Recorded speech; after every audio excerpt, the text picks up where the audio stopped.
고양이나 개가 부모보다 귀한 대접을 받는 것이 요즘 세상입니다.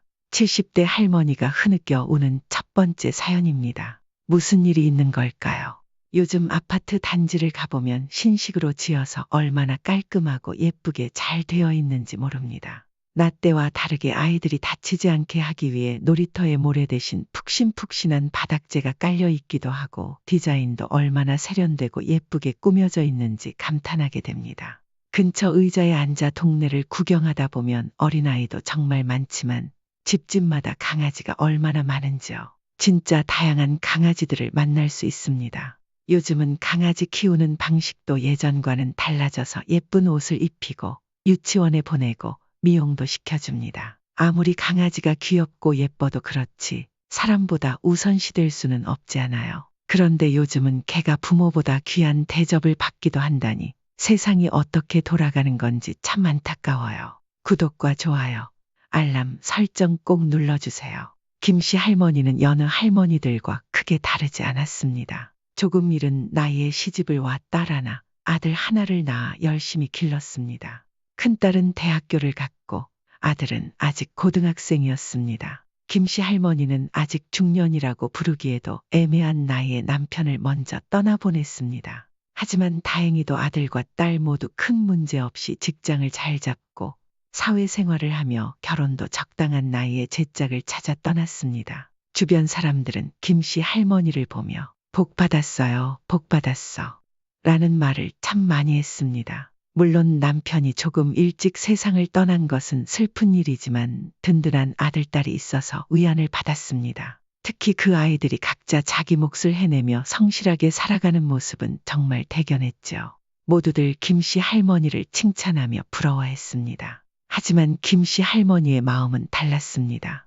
남들은 자식들 다 키우고 남편과 함께 여행을 다니거나 남편이 벌어다 준 돈으로 쇼핑도 하고 친구를 만나 시간을 보내기도 했습니다. 그러나 김씨 할머니는 남편의 사망보험금으로 겨우 집 담보대출을 갚고 나니 재정적으로 여유롭지 않았습니다. 그래서 매일같이 일을 해야만 했습니다. 김씨 할머니는 노후를 남편이 벌어오는 돈으로 여유롭게 보내며 자식들 돌봄에서 벗어나 친구들과 놀러 다니고 싶었습니다. 그러나 매일같이 일에 매달려야 하는 현실이 너무 답답하고 짜증이 났습니다. 남편은 없지만 이제는 자식들이 자신을 돌봐주길 바라는 마음이 점점 커져갔습니다. 엄마가 불쌍하지도 않니? 남들은 아무리 싸우고 지지고 볶아도 부부가 있으니 같이 놀러 다니기도 하고 밥도 먹으면서 시간도 보낸다더라. 그런데 엄마는 주말에도 공휴일에도 일을 안 가면 집에서 혼자 있어야 해. 할머니는 버릇처럼 딸에게 이런 이야기를 털어놓곤 했습니다.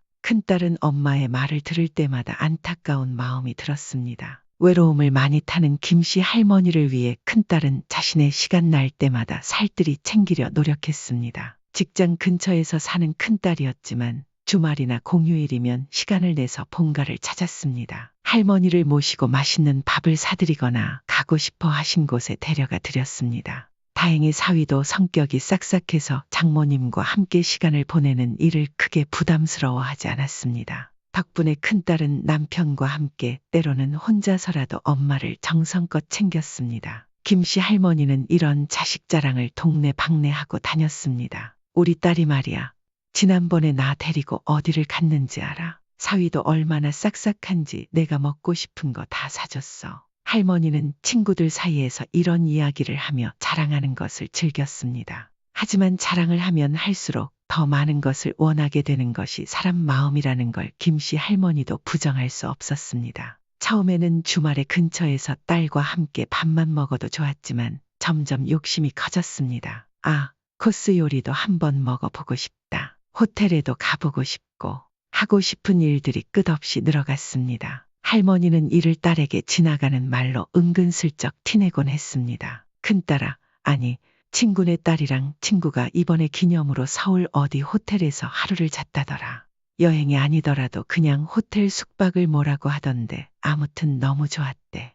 룸서비스도 시키고 전망 좋은 데서 밥도 먹고 꼭 한번 해보라고 하더라. 그런 건 어떻게 하는 거야?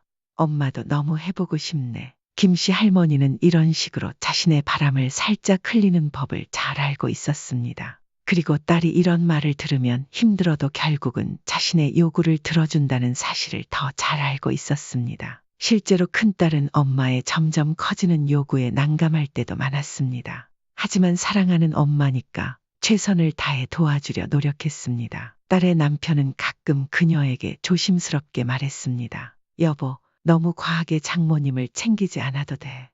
혼자서 모든 걸 떠맡으려고 하지 마. 그럼에도 불구하고 딸은 고개를 저었습니다. 그래도 엄마잖아. 내가 할 수 있을 때는 최선을 다해서 해드리고 싶어. 남편도 그런 딸의 마음을 이해하고 존중했습니다. 그래서 그녀를 도와주고 장모님을 위해 노력하며 시간을 보냈습니다. 이렇게 딸이 열심히 엄마를 보살피고 챙기는 동안 아들은 무얼 했냐고요. 아들은 늘 바쁘다는 핑계를 대며 얼굴 한번 보기가 어려웠습니다.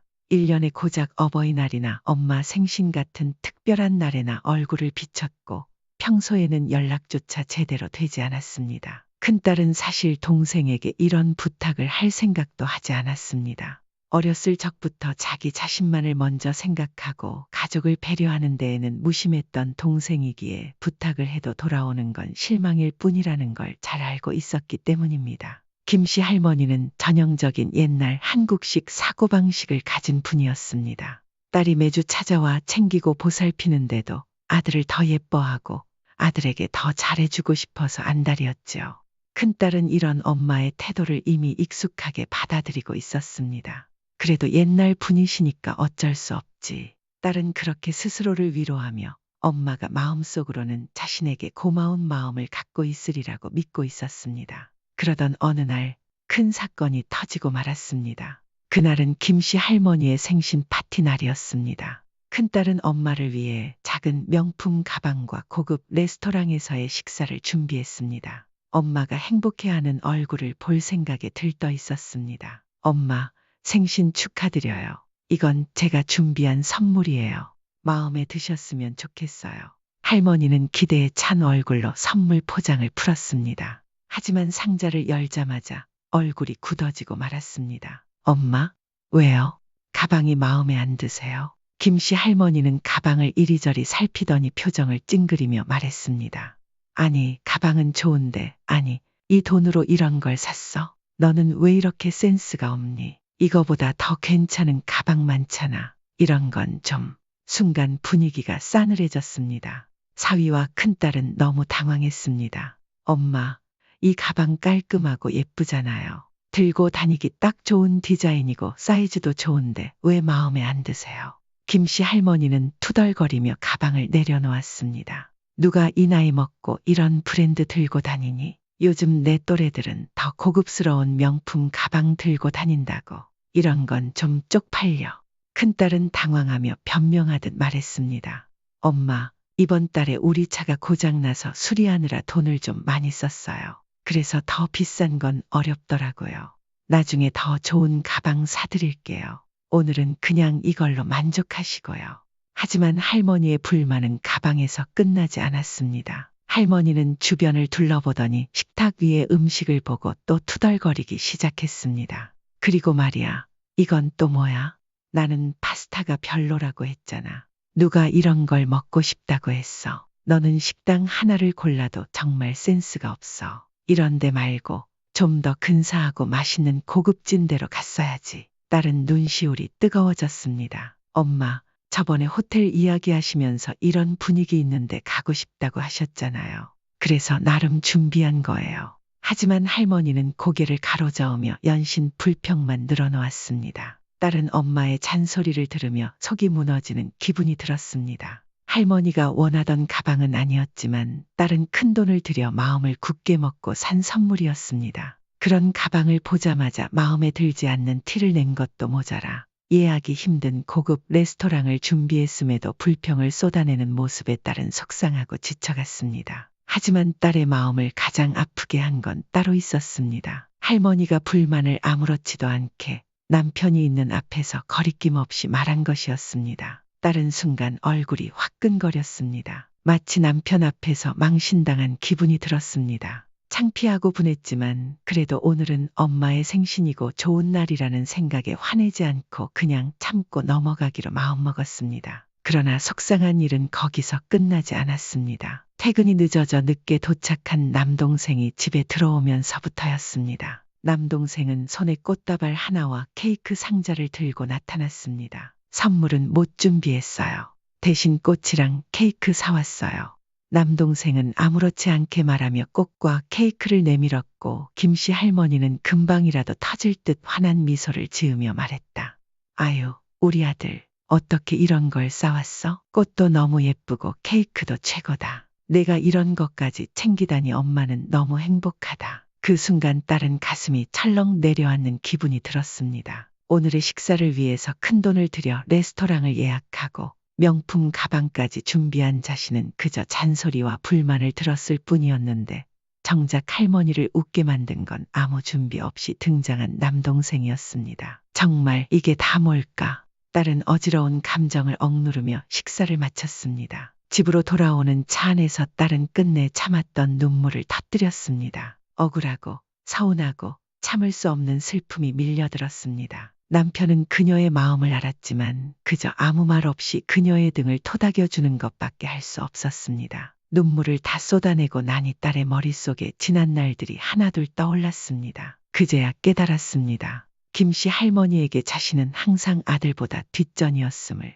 딸은 언제나 남들보다 더 잘했지만 엄마는 그런 자신을 자랑스러워하지 않았습니다. 반면 동생은 그냥 대학교에 갔다는 사실만으로도 칭찬과 사랑을 독차지했습니다. 취업을 하고 꾸준히 용돈을 들인 것도 딸이었고 결혼한 뒤 매주 혼자 계실 엄마를 걱정하며 살뜰히 챙긴 것도 딸이었습니다. 하지만 김씨 할머니는 항상 아들 내외를 더 어려워하며 조금이라도 더 도와주고 싶어 했습니다. 딸은 차를 몰며 조용히 지난 날들을 떠올렸습니다. 생각해보니 엄마가 아들의 집에 반찬을 해다 준 적은 여러 번 있었지만 자신에게 먼저 반찬을 해다 준 적은 단 한 번도 없었습니다. 내가 해드린 선물 중에서 좋아해 준 게 있었나? 딸은 가만히 생각해 보았지만 떠오르는 것이 없었습니다. 김씨 할머니는 딸이 아무리 좋은 것을 사다 줘도 그냥 그렇다는 반응으로 일관했습니다. 반면 아들이 사온 것이라면 사소한 꽃다발 하나에도 환하게 웃고 칭찬을 아끼지 않았습니다.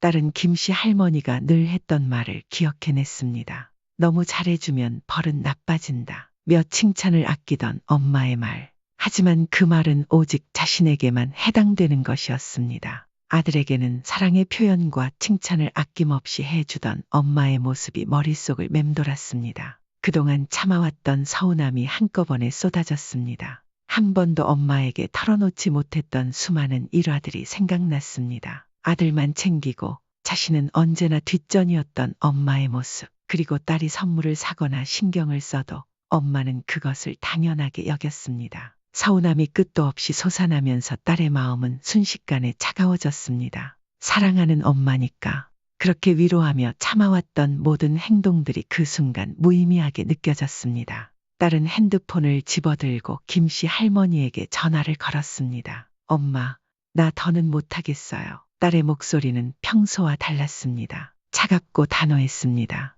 엄마는 항상 남동생만 예뻐하고 나랑 내 남편은 무시하잖아요. 이제 더는 그렇게 못 견디겠어요. 당분간 엄마랑 연락하지 않을 겁니다. 그렇게 하세요.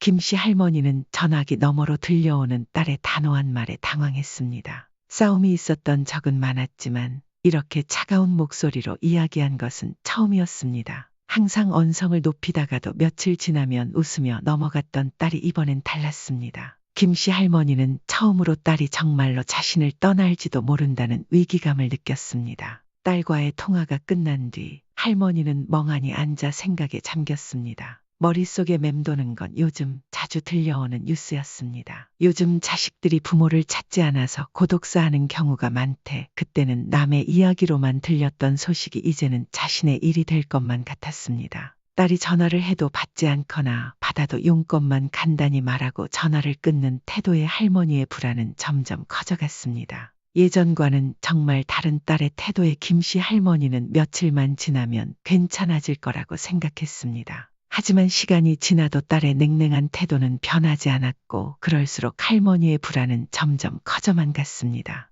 만약 말년에 아무도 내 옆에 있어 주지 않으면 어떡하지? 그런 생각에 가슴이 답답했지만 할머니는 자신의 행동이 잘못됐다는 생각은 들지 않았습니다. 엄마라면 당연히 이 정도는 요구할 수 있는 거지. 내가 그렇게 한 데는 다 이유가 있었던 거야. 그렇게 스스로를 위안하며 괜찮다고 애써 생각하려 했습니다. 그러나 매일매일 연락하던 딸이 차갑게 돌아선 것은 쉽사리 익숙해지지 않았습니다. 늘 함께 시간을 보내주던 딸이 완전히 멀어진 듯한 상황은 점점 할머니의 마음을 공허하게 만들었습니다. 급한 마음에 할머니는 아들에게 연락을 했습니다. 하지만 원래도 살갑지 않던 아들이 하루아침에 달라질 리 없었습니다. 아들은 짧고 간단한 대답만 할 뿐 전화를 길게 이어가려 하지 않았습니다. 엄마, 요즘 바빠서 그래요.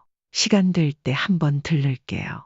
그렇게 끊긴 통화에 할머니는 답답한 마음을 감출 수 없었습니다. 아들이 바쁘다는 말 뒤에 숨어 자신과 거리를 두는 것 같아 서운했습니다. 그런데 며칠 뒤 아들 내외로부터 아이가 생겼다는 소식이 들려왔습니다. 그동안 아들 내외는 아이가 생기지 않아 속상해하다가 결국 포기하고 강아지를 키우기 시작한 지 몇 달 만에 찾아온 기적 같은 일이었습니다. 할머니는 너무 기뻤습니다. 동시에 이 기회를 놓쳐서는 안 되겠다는 생각이 들었습니다. 할머니는 아들에게 연락해 이런저런 이야기를 나누기 시작했습니다. 아들, 며느리 입덧은 좀 어때? 몸은 괜찮아? 아, 입덧이 좀 있긴 한데요. 그래도 견딜만해서 잘 지내고 있어요. 걱정할 정도는 아니에요. 그래도 힘들어도 그렇게 말하더라. 며느리 집에서 꼼짝 안 하고 잘 보살피고 있어야지. 안 그래?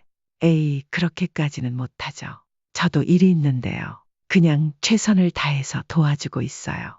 할머니는 잠시 말을 고르다가 조심스럽게 말을 꺼냈습니다. 그럼 내가 너네 집에서 집안일 좀 도와줄까? 남는 방 하나 있잖아. 거기서 잠깐 지내면서 집안일도 하고 며느리도 돌봐주고 그러면 좋잖아. 아들은 잠시 생각하더니 어색하게 웃으며 말했습니다. 그럼 좋긴 한데 와이프가 괜찮다고 할지 모르겠네요. 나중에 상의하고 말씀드릴게요. 그래도 고마워요, 엄마. 할머니는 그 말을 듣고 내심 기대에 부풀었습니다. 며느리와 함께 지내며 집안일을 도와준다는 명목으로 시간을 보내면 딸에게 했던 것처럼 며느리와 가까워질 수 있을 거라는 생각이 들었습니다. 동시에 딸에게도 자신의 자리를 다시 한번 증명해 보이고 싶었습니다. 며느리가 싹싹한 성격은 아니었지만 자신이 시어머니라는 이유만으로 당연히 자신의 제안을 받아들일 것이라 생각했습니다. 그러나 며느리의 대답은 할머니의 기대와 완전히 달랐습니다. 며느리는 단호하게 거절했습니다. 아들은 며느리가 혼자서도 아이를 돌볼 수 있고 그렇게 힘들지 않다며 괜찮다고 전했습니다. 김씨 할머니는 서운했지만 더는 자신의 뜻을 관철시킬 방법이 없었습니다. 시간이 흘러 아들 내외는 출산했고 예쁜 손녀가 태어났습니다. 할머니는 기뻤지만 동시에 다시 한번 손녀를 키워주겠다는 명목으로 아들 내외와 합가를 시도했습니다. 그러나 이번에도 며느리의 강한 반대로 뜻을 이루지 못했습니다. 잇따른 거절과 불안감은 할머니를 점점 예민하게 만들었습니다. 주변 사람들에게 화를 잘 내고 성질도 거칠어져 갔습니다. 예전에도 온화한 성격은 아니었지만 이제는 주변 사람들도 할머니의 성격을 감당하기 힘들어할 정도였습니다. 딸도 며느리도 아들도 점점 멀어져 갔고 심지어 잘 지내던 친구들과 동네 할머니들조차도 하나둘 거리를 두기 시작했습니다. 그럼에도 김씨 할머니는 자신이 잘못되었다는 생각은 하지 않았습니다. 오히려 떠나가는 사람들을 두고 필요할 때만 날 찾다가 떠나는 나쁜 사람들이라며 원망했습니다. 아들 내외는 조리원 퇴소 후 본격적으로 아이와 강아지를 함께 키우기 시작했습니다. 그런데 할머니는 강아지와 아이를 함께 키우는 것이 불편하다는 이유로 강하게 반대했습니다. 하지만 아들 내외는 이번에도 할머니의 의견을 받아들이지 않았습니다. 그렇게 할머니는 자신이 주변에서 점점 영향력을 잃고 있다는 사실을 받아들이기 어려워했고 꼬장꼬장한 성격은 점점 더 심해져 갔습니다. 이제 일도 그만두고 집에만 있으니 외로움은 더욱 깊어졌습니다. 하지만 어떻게 해야 이 상황에서 벗어날 수 있을지는 도무지 알 수 없었습니다. 그래도 다행히 딸과 아들은 매달 용돈을 보내주었고 그 돈으로 소소한 생활을 이어가고 있었습니다. 그런데 어느 순간부터 아들 내외는 계속 돈이 부족하다며 용돈을 밀리기 시작했습니다. 아이를 키우고 강아지를 키우는데 돈이 많이 든다는 핑계를 대며 한 달은 늦게 주고 또 한 달은 조금 덜 보내기도 했습니다. 할머니는 불안한 마음이 들었지만 내색할 수 없었습니다. 그러다 어느 날 아들이 할머니에게 강아지를 맡아달라고 부탁했습니다. 아이가 태어난 후 처음으로 가족 해외여행을 가기로 했는데 강아지를 맡길 곳이 없다는 이유였습니다. 그 말을 들은 할머니는 비참한 기분에 휩싸였습니다. 마치 아들에게 버림받는 것 같다는 생각이 들었습니다. 물론 아들 내외가 실제로 할머니를 버린 것은 아니었지만 가족 여행에 자신을 데려가지 않는다는 사실이 괜스레 가슴에 비수처럼 꽂혔습니다. 함께 가면 안 될까? 그 말을 삼키는 것이 이렇게나 괴로운 줄 몰랐습니다. 이미 여러 번의 거절을 당한 탓에 이번에는 그런 말을 꺼낼 용기조차 나지 않았습니다. 마지못해 강아지를 맡기로 한 할머니는 오랜만에 아들 집을 방문했습니다. 그러나 집 안에 들어선 순간 눈앞에 펼쳐진 광경에 놀라움을 금치 못했습니다. 김씨 할머니는 아들 집에 들어서자마자 놀라움을 감출 수 없었습니다. 아들 내외가 이사했다는 집은 예전에 비해 너무나도 달라져 있었습니다. 좋은 동네의 고급 아파트였고 집안의 가구들은 고급스럽고 반짝이는 것이 눈에 띄었습니다. 할머니는 배신감에 치를 떨었습니다. 매달 용돈을 줄 돈은 없다며 아이 키우는데 돈이 많이 든다고 핑계를 대던 아들이 정작 자신들은 이렇게 풍족하게 살고 있었다니 어이가 없고 짜증이 치밀었습니다. 아들은 해외여행 중에도 평소에 하지 않던 전화를 매일같이 하기 시작했습니다. 엄마, 우리 강아지 밥 줬어? 산책은 하루에 2번은 꼭 나가야 해. 잊지 말고 꼭 해줘. 강아지 산책 다녀오셨으면 사진 좀 찍어서 보내주세요. 하루에 2번씩 전화가 오기도 했고 그때마다 강아지의 산책 여부와 식사를 확인하곤 했습니다. 할머니는 기가 차고 어이가 없었지만 어쩔 수 없이 강아지를 돌보고 산책을 시켰습니다. 심지어 강아지가 산책하는 모습을 영상으로 찍어 보내달라는 요구까지 하는 아들의 모습을 보며 할머니는 점점 더 씁쓸하고 허탈한 마음이 들었습니다. 김씨 할머니는 자신의 신세를 한탄하기 시작했습니다. 평생 열심히 살며 자식들을 위해 모든 것을 바쳐왔던 자신의 인생이 이렇게 허무하게 느껴질 줄은 몰랐습니다. 개만도 못한 대접을 받는 것 같다는 생각이 들며 비참하고 씁쓸한 마음에 괴로웠습니다. 그러나 돌아보면 딸의 사랑과 헌신에 감사할 줄 알았다면, 그리고 아들과 딸을 차별하지 않고 키웠더라면 지금과 같은 상황은 오지 않았을지도 모릅니다. 아들과 딸 모두 같은 고생 끝에 태어난 소중한 자식임에도 한쪽에 더 애정을 쏟으며 키운 결과가 결국 오늘의 현실을 만든 것은 아닌가 하는 생각이 들 수밖에 없었습니다. 딸과 아들에게 진심으로 용서를 구하고 잘못을 뉘우친다면 김씨 할머니는 여전히 자식들과 함께 남은 노년을 보낼 수 있을지도 모릅니다. 또한 인생은 결국 혼자 태어나 혼자 떠나는 길이라는 말처럼 누구에게도 과도하게 기대기보다는 혼자서도 잘 살아가는 연습이 필요하다는 것을 깨달아야 할 때일지도 모릅니다.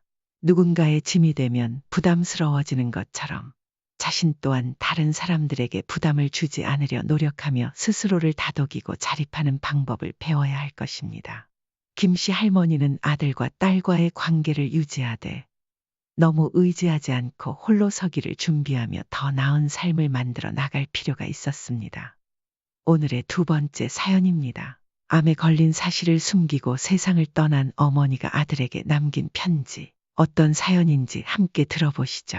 아들아, 하늘이 내게 내린 벌을, 아니 어쩌면 축복을 이제 담담히 안고 나는 떠나려 한단다. 짧다면 짧고 길다면 긴 시간이었지만 너와 함께한 모든 날들이 나에게는 행복이었다. 아프다는 사실을 미리 말하지 못한 건 미안하단다. 나의 한평생을 함께해 주어 고맙다. 슬퍼하지 말고 이 어미보다 더 행복한 인생을 살 수 있기를 바란다. 오늘은 82세 성금사 할머니가 62세 아들 성정문 씨에게 남긴 마지막 편지입니다. 성씨 가족에게 무언가 굉장히 큰 일이 벌어진 것 같은데요. 어떤 일이 있었는지 제보된 사연을 읽어드리겠습니다. 꼭 끝까지 들어보시고 구독자 여러분들께서 따뜻한 위로나 조언을 댓글로 공유해 주시면 감사하겠습니다. 그럼 사연 바로 시작하겠습니다.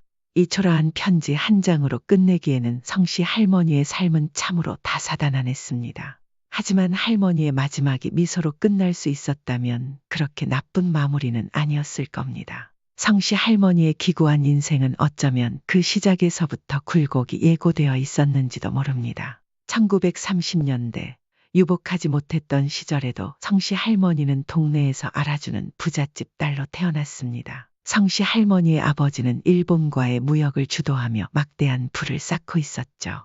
유복한 집안에서 태어난 성씨의 어머니 역시 외동딸 성씨를 지극한 사랑으로 키웠습니다. 성씨가 태어나던 날 동네 사람들은 입을 모아 성씨의 앞날을 축복했습니다. 아이고, 딸이 참 예쁘게 생겼네요. 사장님 내외를 닮아서 앞으로 행복한 날들만 가득할 겁니다.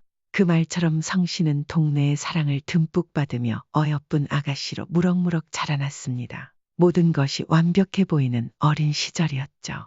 하지만 아무도 그녀의 미래를 정확히 알 수는 없었습니다. 성씨가 20살이 되던 해 그 운명이 드러나기 시작했습니다. 그날은 성씨의 생일이었습니다. 성씨의 아버지는 사랑스러운 딸을 위해 일본에서 직접 사온 고급스러운 일기장을 포장하고 있었습니다. 성씨의 어머니는 미역국을 보글보글 끓이며 딸의 귀가를 기다리고 있었죠. 오늘은 특별한 날이니까 성씨가 좋아하는 생선전도 해놓을까? 어머니는 생일상을 차리며 혼잣말을 했습니다. 한편 성씨는 친구들과 생일을 기념하며 즐거운 시간을 보내고 있었습니다. 하지만 집에서 기다리는 부모님을 생각하며 약속을 서둘러 마무리 짓고 집으로 향하고 있었습니다. 그날 밤 유난히 더 어두운 골목길을 걷던 성씨는 차가운 공기에 잔뜩 움츠러들어 발걸음을 재촉하고 있었습니다. 집에 빨리 가고 싶은 마음뿐이었죠. 그런데 조용한 골목의 공기가 갑자기 묘하게 바뀌는 듯 하더니 뒤에서 누군가의 기척이 느껴졌습니다. 벅! 둔탁한 소리가 들린 순간 성씨는 피할 겨를도 없이 정신을 잃고 그대로 쓰러졌습니다. 점점 흐릿해지는 시야 속에서 낯선 실루엣이 어른거렸고 결국 성씨는 눈을 감고 말았습니다. 얼마나 시간이 지났을까요? 성씨는 낯선 방에서 눈을 떴습니다. 희미한 빛이 스며드는 창문, 낯선 가구들, 모든 것이 생소했습니다. 당황한 성씨는 어젯밤의 일을 하나둘 떠올리기 시작했습니다. 분명 어두운 골목에서 누군가에게 습격당했는데 평소에도 명석하다는 소리를 듣던 성씨는 혼란스러운 와중에도 침착하려 노력했습니다. 방 안을 둘러보며 묘한 위화감을 느끼던 그때 문이 열리고 한 남자가 들어왔습니다. 바로 아버지의 직원 아들 진욱이었습니다. 진욱은 늘 성씨를 짝사랑하며 집착하던 인물이었죠. 어제는 내 실수야. 잊어줬으면 해. 진욱의 말을 듣는 순간 성씨는 온몸이 떨렸습니다. 하지만 이 방에서 벗어나기 위해서는 진욱을 안심시키고 빠르게 탈출해야 한다는 생각이 들었습니다. 성씨는 목소리가 나오지 않아 간신히 고개만 끄덕였습니다. 진욱이 안심한 틈을 타 성씨는 급히 옷을 가다듬고 방을 빠져나왔습니다. 길을 따라 집으로 달려가는 동안 긴장이 풀린 성씨는 몇 번이나 넘어졌습니다. 넘어질 때마다 온몸에 멍이 들었지만 멈출 수 없었습니다. 부모님이 걱정하고 계실 모습이 떠오르며 두려움과 서러움이 복잡하게 엉켜 눈물이 솟구쳤습니다. 마침내 집에 도착한 성씨는 눈물 범벅이 된 어머니와 마주쳤습니다. 성씨를 찾아온 동네를 헤매던 아버지는 성씨를 보자마자 놀람과 안도감으로 눈이 커졌습니다. 얘야, 대체 어디를 다녀온 거니? 무슨 일이 있었던 거야? 아버지의 다급한 목소리에 성씨는 모든 걸 털어놓고 싶었습니다. 어젯밤 겪은 끔찍한 일을 이야기하고 싶었지만 목이 메어 한마디도 나오지 않았습니다. 참았던 눈물이 결국 터져나오며 성씨의 볼을 타고 하염없이 흘렀습니다. 그 시절 여성이 이런 일을 겪었다는 사실을 입 밖으로 내뱉는다는 건 자신은 물론 가족에게도 커다란 치부가 될 게 뻔했습니다. 성씨는 이를 악물고 입을 닫을 수밖에 없었습니다. 아버지와 어머니는 영문을 모른 채 답답해했고 성씨가 울음을 멈추기를 기다렸습니다. 시간이 흘러 겨우 진정한 성씨는 거짓말을 해야겠다고 결심했습니다. 친구들이랑 멀리 나갔다가 길을 잃었어요. 성씨는 그렇게 어제의 끔찍한 일을 감추기로 했습니다. 부모님은 성씨의 말이 완전히 믿어지지 않는 눈치였지만 완강한 성씨의 태도에 더 이상 묻지 않고 넘어가 주었습니다. 하지만 성씨는 그 이후로도 마음의 짐을 떨쳐내지 못했습니다. 무엇보다 가끔씩 마주치는 진욱이 너무나 불편했습니다. 마치 아무 일도 없었던 것처럼 태연자약한 그의 태도는 성씨를 더욱 괴롭게 했습니다. 성씨는 그럴 때마다 고개를 숙이고 서둘러 자리를 피할 수밖에 없었습니다. 그렇게 성씨는 그날 밤의 기억을 잊으려 했으며 시간을 보냈습니다. 그러나 잊는다는 건 생각보다 쉽지 않았습니다. 잠들지 못하는 밤이면 성씨는 아버지가 생일 선물로 주신 일기장에 마음을 적으며 스스로를 다독였습니다. 한자 한자 생각과 감정을 써내려가다 보면 마치 그날 밤이 없었던 것처럼 한낱 나쁜 꿈처럼 느껴지기도 했습니다. 하지만 시간이 지나면서 성씨는 자신에게 뭔가 이상한 점이 있다는 것을 느끼기 시작했습니다. 매달 하던 달거리가 시작되지 않고 몇 주가 지나도 아무런 변화가 없었던 겁니다. 처음엔 그저 달거리가 늦어진다고만 생각했습니다. 하지만 시간이 지날수록 불안감은 커져만 갔습니다. 그렇게 자신을 속이며 외면하던 성씨는 결국 자신의 임신 사실을 받아들일 수밖에 없는 순간에 이르렀습니다. 불러오는 배가 점점 눈에 보일 정도로 드러났기 때문입니다. 성씨는 절망했습니다. 자신을 무척이나 사랑하는 부모님은 이미 성씨의 신랑감을 찾기 위해 지인들을 통해 수소문을 시작한 상태였습니다. 예쁘고 명석하며 집안도 좋은 성씨를 며느리로 맞이하기 위해 줄을 선 집안들이 많았죠. 하지만 성씨는 알고 있었습니다. 자신의 임신 사실이, 그것도 아버지 회사 직원의 아들인 진욱에게 겁탈당해 생긴 임신이라는 사실이 알려지면 어떤 소문이 퍼질지, 부모님께 얼마나 큰 상처를 줄지 짐작이 갔습니다. 몇 날 며칠 밤을 지새우던 성씨는 결국 결단을 내리게 되었습니다. 내가 이 집에 더 이상 있으면 사랑하는 부모님께 더 큰 누를 끼치게 될 거야.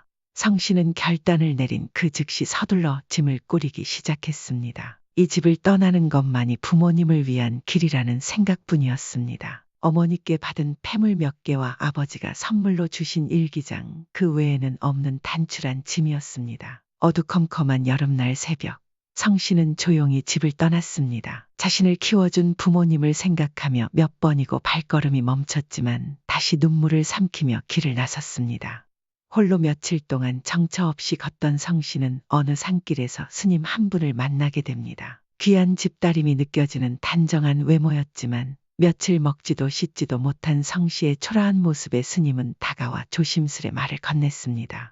혹시 길을 잃으셨습니까? 아니면 무슨 사연이 있으신 겁니까? 따뜻한 스님의 목소리에 성씨는 놀란 듯 스님을 물끄러미 바라봤습니다. 대답 없는 성씨의 깊고 슬픈 눈을 보며 무언가를 직감한 스님은 더는 아무것도 묻지 않고 성씨를 자신의 절로 데려가 거두기로 했습니다. 성씨는 그곳에서 절의 자질구레한 일을 도맡으며 지내기 시작했습니다. 시간이 흐르며 스님들에게 조금씩 마음의 문을 열었고 그들과 함께 하루하루를 보냈습니다. 절의 스님들은 성씨에 불러오는 배를 보며 그녀가 어떤 사연을 품고 있는지 짐작했지만 그 누구도 그녀의 과거를 캐묻지 않았습니다. 대신 성씨를 사랑으로 보듬어 주었습니다. 그렇게 시간이 흘러 마침내 아이가 태어났습니다. 성씨는 자신을 걷어준 정문 스님의 이름을 따 아이의 이름을 성정문이라 지었습니다. 아이의 아버지 대신 자신의 성을 물려준 사랑스럽고 어여쁜 아이였습니다. 아이 정문은 스님들을 아버지처럼 따르고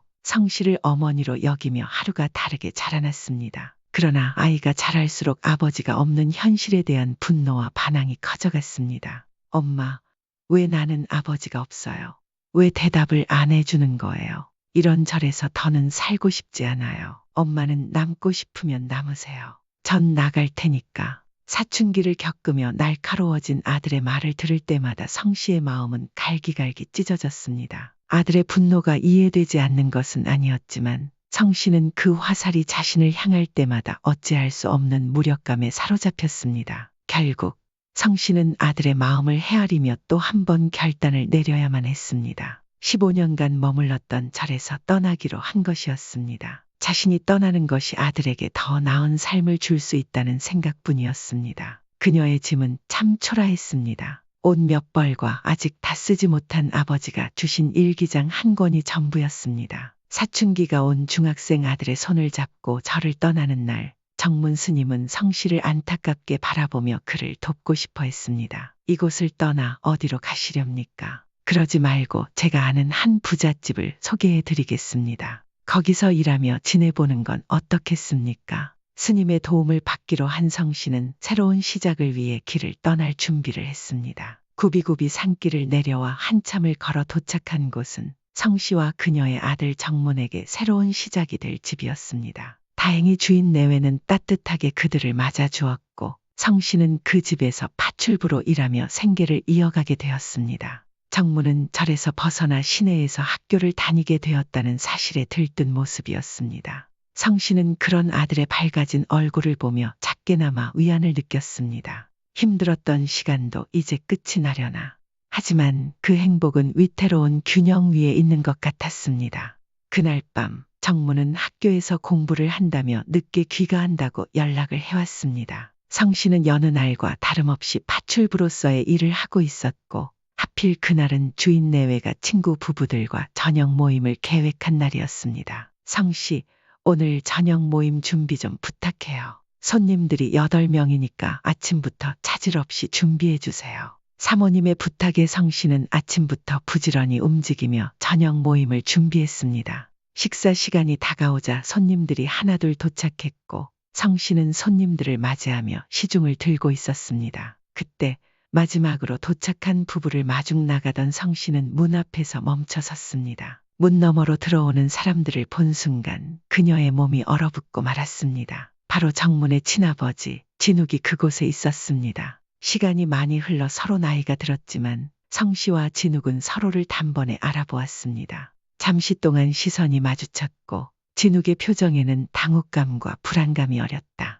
하지만 진욱은 이내 서둘러 눈을 피하며 고개를 돌렸습니다. 성씨는 얼어붙은 몸을 억지로 움직이며 손님들을 맞이했습니다. 하지만 그 사이 그녀의 가슴 속에는 오래 묵혀두었던 상처와 분노가 차오르고 있었습니다. 그녀는 집을 나와 고생을 많이 하며 세월의 흔적을 고스란히 얼굴에 담고 있었습니다. 예전의 예쁜 모습은 사라지고 주름 가득한 얼굴과 희끗희끗한 머리만 남아 있었습니다. 그런데 진욱은 그녀와는 달리 한눈에 봐도 젊고 고운 여자를 데리고 나타났습니다. 여자는 그의 팔짱을 끼고 환하게 웃으며 모임에 들어섰습니다. 성씨는 차오르는 눈물을 애써 참으며 여자의 외투를 받아 옷걸이에 걸어주고 그들을 식탁으로 안내했습니다. 식사 시간이 시작되었지만 진욱은 끝끝내 성씨의 얼굴을 한 번도 쳐다보지 않았습니다. 진욱이 담배를 피우러 잠시 마당으로 나간 사이 성씨는 그를 몰래 뒤따라 나갔습니다. 수많은 망설임 끝에 용기를 내어 진욱에게 말을 걸었습니다.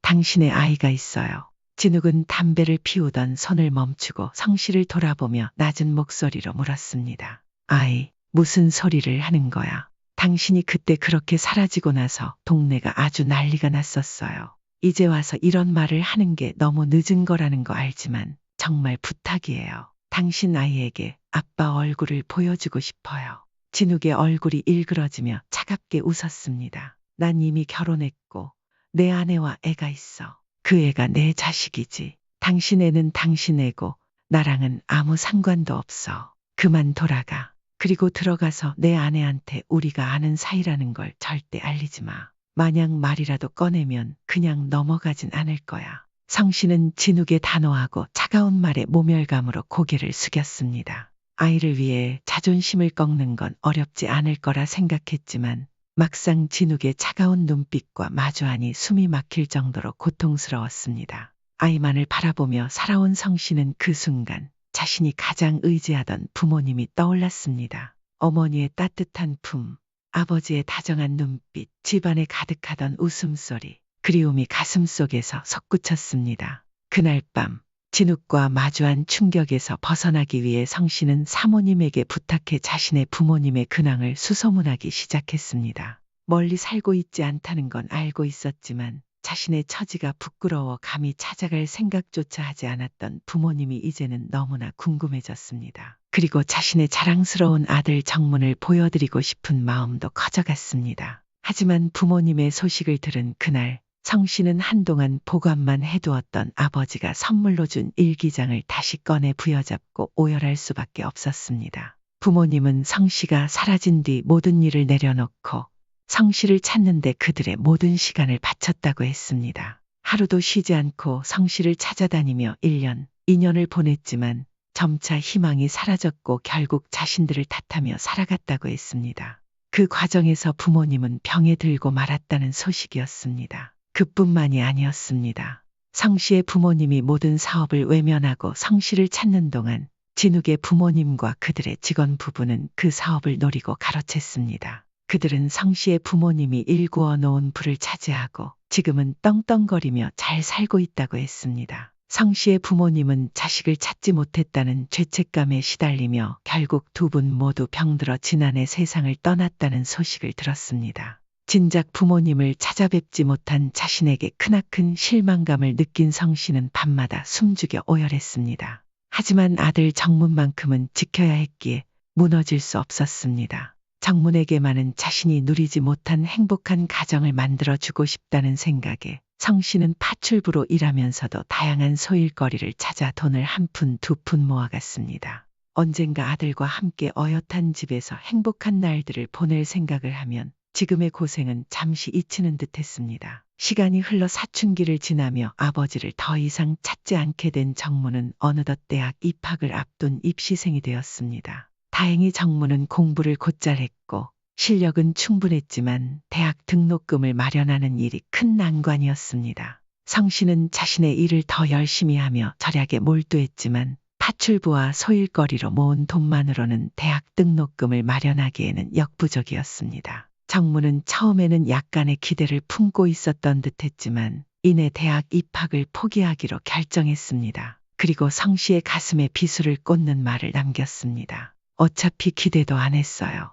어머니도 이제 어머니 인생 사세요. 저는 제 인생 제가 알아서 살게요. 정문의 차가운 말에 성씨의 가슴은 무너지는 듯했지만 한평생 어렵게 키운 아들에게 대학마저 보내주지 못하는 자신의 처지가 원망스러울 뿐이었습니다. 아무 말도 할 수 없었고 그저 자신의 부족함을 탓하며 가슴을 쳤습니다. 부모를 떠나 자식마저 제대로 돌보지 못한 자신이 죄인처럼 느껴졌습니다. 총기 넘치고 예쁘던 성씨는 이제 죄책감을 짊어진 중년의 여인이 되어 있었습니다. 여태껏 모은 돈으로 작은 단칸방을 구해 아들과 오순도순 살기를 꿈꾸었지만 현실은 또 달랐습니다. 작은 중소기업에 취직한 정문은 평일에는 집에 들어오지도 않았고 집에 있는 날에도 성씨를 마치 투명인간처럼 대했습니다. 아들이 회사 생활은 어떤지 잘 지내는지 물어보고 싶은 것이 많았던 성씨였지만 정문은 말을 걸기만 하면 인상을 쓰고 짜증을 냈습니다.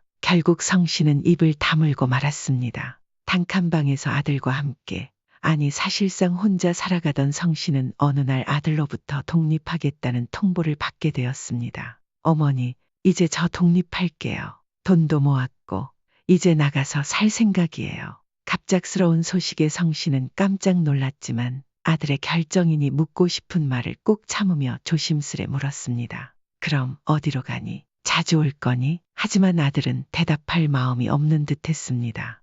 회사 근처로 갈 거예요. 어머니가 알아서 뭐 하려고요. 적당히 알아서 올게요. 너무 기다리지 마세요. 성씨는 그저 고개를 끄덕이는 것 외에는 아무 말도 할 수 없었습니다. 그렇게 아들은 성씨 곁을 떠났습니다. 아들이 떠난 뒤 성씨는 이따금 외로움을 느낄 때마다 몇 장 남지 않은 자신의 일기장을 꺼내 들었습니다. 일기장을 펼칠 때면 자연스레 자신의 20살 생일이 떠올랐습니다. 친구들과 약속을 잡았던 그날 그리고 어두운 골목길에서 벌어진 그 일이 머릿속을 스치곤 했습니다. 그러나 한 가지는 확실했습니다. 아들 정문을 낳은 것만큼은 단 한치의 후회도 없었습니다. 아무리 힘든 시간을 보냈어도 정문은 눈에 넣어도 아프지 않을 자신의 아들이었으니까요. 독립한 정문은 가끔 성씨를 찾아오곤 했습니다. 그 빈도는 점점 줄어들었지만 아들이 완전히 자신을 외면하지는 않았기에 성씨는 아들이 찾아오는 날만 손꼽아 기다리며 하루하루를 보냈습니다. 시간은 흘러 어느덧 성씨는 50대 중반에 접어들었고 아들 정문은 30대가 되었습니다. 그러던 어느 날 정문이 결혼할 여자를 소개해 주겠다며 같은 회사에 다니는 아가씨를 데리고 집에 왔습니다. 아들이 결혼을 결심했다는 사실에 성씨는 마음 깊이 안도하며 아가씨를 따뜻하게 맞이했습니다. 차와 음식을 준비하며 한사코 아가씨를 대접했고 아들에게 별로 말도 걸지 않던 정문희 아가씨와는 활짝 웃으며 대화를 나누는 모습을 보고 묘한 감정이 들기도 했습니다. 정문이 밝고 행복해 보이는 모습에 안도감이 들었지만 동시에 어딘가 가슴 한쪽이 저릿했습니다. 그래도 행복한 모습이니 그걸로 됐다는 생각으로 스스로를 다독였습니다. 아들이 결혼한다는 아가씨는 집안도 좋고 성품도 훌륭하다는 부잣집 딸이라고 했습니다. 성씨는 그 아가씨를 보며 자신의 젊은 시절 모습이 떠올랐습니다. 행복과 희망으로 가득했던 시절에 자신이 스쳐 지나가며 잠시나마 과거의 기억 속에 잠겼습니다. 그리고 성씨는 속으로 생각했습니다. 내가 정문을 낳지 않았더라면, 그날 밤 골목길을 걷지 않았더라면 행복했을까? 나도 평범한 가정을 꾸릴 수 있었을까? 방금 마음속으로 뱉은 말에 스스로 놀란 성씨는 이내 자신을 탓했습니다. 이런 못된 마음을 먹으니 하늘이 벌을 내린 거야.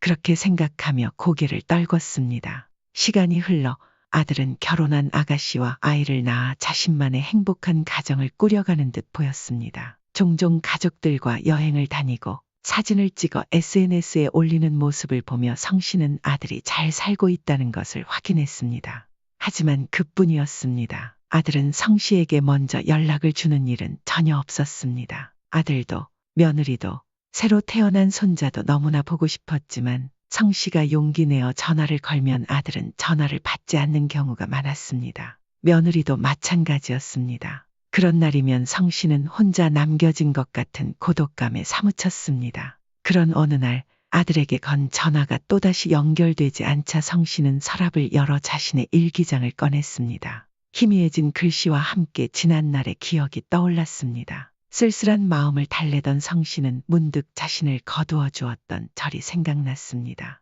자신을 아버지처럼 챙겨주었던 정문 스님이 보고 싶었습니다. 이제 나이가 들어 거동이 불편했지만 성씨는 힘을 내어 절을 방문하기로 했습니다. 마을 버스를 타고 또 한참을 걸어 절이 있던 자리에 도착했을 때 성씨는 믿을 수 없는 광경을 보았습니다. 그곳은 더 이상 절이 아니었습니다. 대신 대형 아파트 단지가 들어서 있었습니다.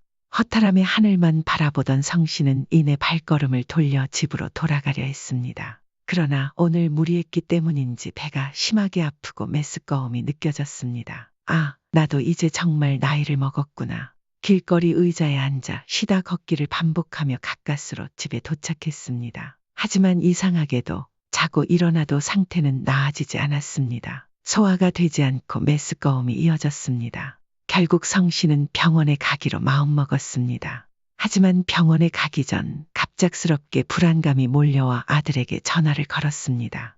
혹시나 오늘은 받아줄까? 놀랍게도 아들은 밝은 목소리로 전화를 받았습니다. 네, 어머니. 웬일이세요? 응, 아들 잘 지내지? 응, 지금 차여랑 손주 데리고 장모님이랑 제주도 여행 와 있어요. 아들은 즐겁게 가족들과 제주도에서 시간을 보내고 있었습니다. 성씨는 밝게 여행을 즐기고 있는 아들에게 자신의 아픔을 전할 수 없었습니다. 차마 아프다 는 말이 나오지 않아 황급히 전화를 끊고 말았습니다. 즐거운 여행을 망치고 싶지 않아. 성씨는 그렇게 스스로를 다독이며 집 앞 슈퍼에서 소화제를 한 병 사서 돌아왔습니다. 소화제를 털어놓고 나니 증상이 조금 나아진 듯했지만 잠을 청하던 그날 밤 성씨는 갑작스럽게 참을 수 없는 복통에 휩싸였습니다. 온몸이 뜨거워지고 정신이 흐릿해지는 와중에 성씨는 결국 정신을 잃었습니다. 그날 밤 꿈속에서 성씨는 그리워하던 어머니와 아버지 그리고 자신을 거두어준 정문 스님을 만났습니다. 너무나 반가워 그들에게 다가가려 했지만 그들은 성씨의 손길을 피해 멀리 멀어지기만 했습니다. 목 놓아 그들을 부르며 애타게 손을 뻗던 성씨는 그 순간 눈을 뜨며 자신이 병실에 있음을 깨달았습니다. 옆집 아주머니의 신고로 발견된 성씨는 병원으로 이송되었고 그녀를 진료한 의사는 안타까운 표정으로 병명을 전했습니다. 장암입니다. 말기 상태입니다. 충격적인 소식에도 불구하고 성씨는 묘하게 담담했습니다. 집으로 돌아온 성씨는 모든 것이 마치 꿈처럼 느껴졌습니다.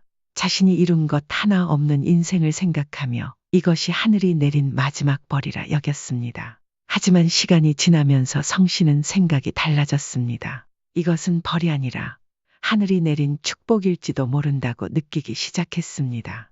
더는 삶에 미련이 없으니 오히려 후련하구나. 그렇게 성 씨는 마음을 정리하기 시작했습니다.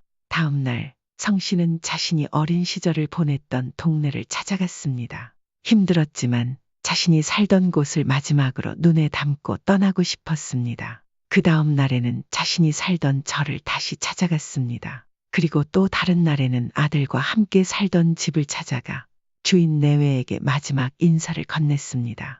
그들은 성 씨의 소식을 듣고 안타까워했지만 할 수 있는 건 아무것도 없었습니다. 집으로 돌아온 성 씨는 자신의 삶을 마무리하며 아버지가 선물로 준 일기장 마지막 페이지에 아들에게 전할 편지를 적기 시작했습니다. 아들아, 아들아, 하늘이 내게 내린 벌을, 아니 어쩌면 축복을 이제 담담히 안고 나는 떠나려 한단다. 짧다면 짧고 길다면 긴 시간이었지만 너와 함께한 모든 날들이 나에게는 행복이었다. 아프다는 사실을 미리 말하지 못한 건 미안하단다. 나의 한평생을 함께 해주어 고맙다. 슬퍼하지 말고 이 어미보다 더 행복한 인생을 살 수 있기를 바란다. 편지를 적고 잠이 든 성 씨는 그날 조용히 숨을 거두었습니다. 그녀를 종종 인사하던 옆집 아주머니가 발견해 병원으로 이송했지만 이미 성 씨는 차가운 모습으로 생을 마감한 후였습니다. 한참 뒤에야 성 씨의 죽음을 알게 된 아들 정무는 경찰로부터 그녀의 초라한 유품을 받았습니다. 낡고 빛바랜 일기장 한 권. 그것이 성 씨의 마지막 유품이었습니다. 정무는 일기장을 펼쳐 읽으며 어머니의 인생과 자신의 출생에 얽힌 진실을 마주했습니다. 그리고 마지막 페이지에 적힌 편지를 읽으며 어머니의 삶과 사랑을 온전히 깨닫게 되었습니다. 여러분, 오늘 사연은 어떠셨나요? 삶의 무게를 묵묵히 견디며 사랑을 간직했던 한 어머니의 이야기였습니다. 이 사연이 마음에 남았다면 구독과 좋아요, 알림 설정 꼭 눌러주시고 따뜻한 위로와 조언을 댓글로 나누어 주시면 감사하겠습니다.